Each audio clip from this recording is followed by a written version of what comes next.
Fighter विमान Rafale की पहली खेप भारत के लिए रवाना हो गई है। सोमवार को फ्रांस से 5 राफेल विमानों ने भारत के लिए उड़ान भरी।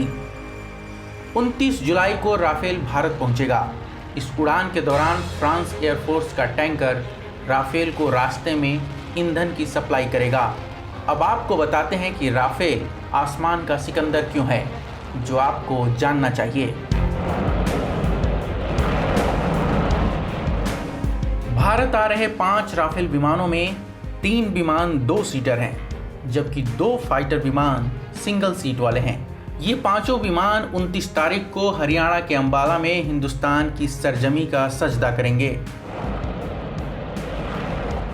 फ्रांस से भारत आने में राफेल 7000 किलोमीटर की दूरी तय करेगा, जबकि फ्रांस एयरफोर्स का टैंकर राफेल को रास्ते में एयर टू एयर ईंधन सप्लाई करेगा। 7000 किलोमीटर की इस यात्रा में राफेल संयुक्त अरब अमीरात में एक जगह रुकेगा। राफेल विमान युद्धक हथियारों, एडवांस एवियोनिक्स, रडार और इलेक्ट्रॉनिक वारफेयर सिस्टम के साथ सेल्फ प्रोटेक्शन सूट से लैस होगा। राफेल की एक खासियतें उसे आसमानी युद्ध में सुपीरियर बनाती हैं। भारत आने के बाद राफेल की तैनाती भारत चीन सीमा के नज़दीक होगी। राफेल विमान 300 किलोमीटर तक मार करने वाली स्कैल्प मिसाइल से लैस होगा।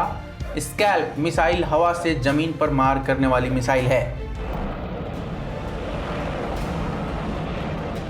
स्कैल्प के साथ राफेल मेट्योर मिसाइल से भी लैस होगा, जो राफेल का मुख्य हथियार है। मेट्योर मिसाइल नई पीढ़ी की हवा से हवा में मार करने वाली मिसाइल है, जो हवाई युद्ध में क्रांतिकारी बदलाव की वाहक है। मेट्योर मिसाइल हवा से हवा में 120 से 150 किलोमीटर तक मार कर सकती है। भारतीय वायुसेना ने राफेल को स्कैल्प और मेट्योर के अलावा हैमर मिसाइल से भी लैस करने का फैसला लिया है।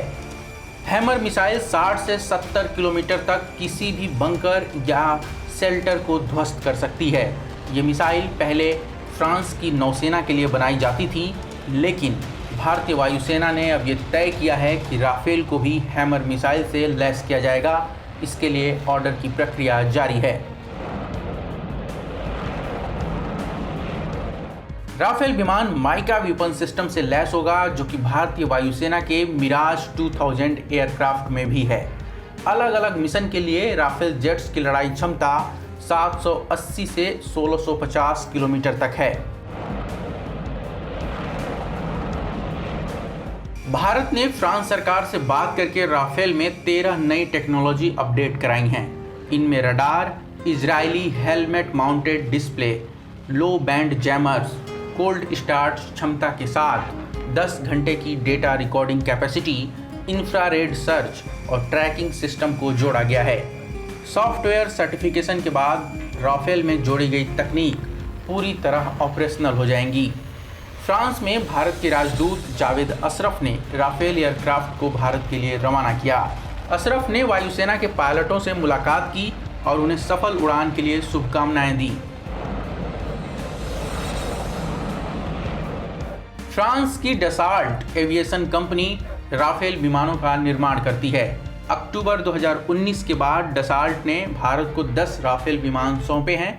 इनमें से 5 भारत आ रहे हैं, जबकि 5 फ्रांस में ही रुकेंगे, जिनके जरिए भारतीय वायुसेना के पायलटों को ट्रेनिंग दी जाएगी। राफेल विमानों को भारत को सौंपने का कार्यक्रम पिछले साल हुआ था। इस कार्यक्रम में रक्षा मंत्री राजनाथ सिंह भी शामिल हुए थे और राफेल विमानों की शस्त्र पूजा भी की थी।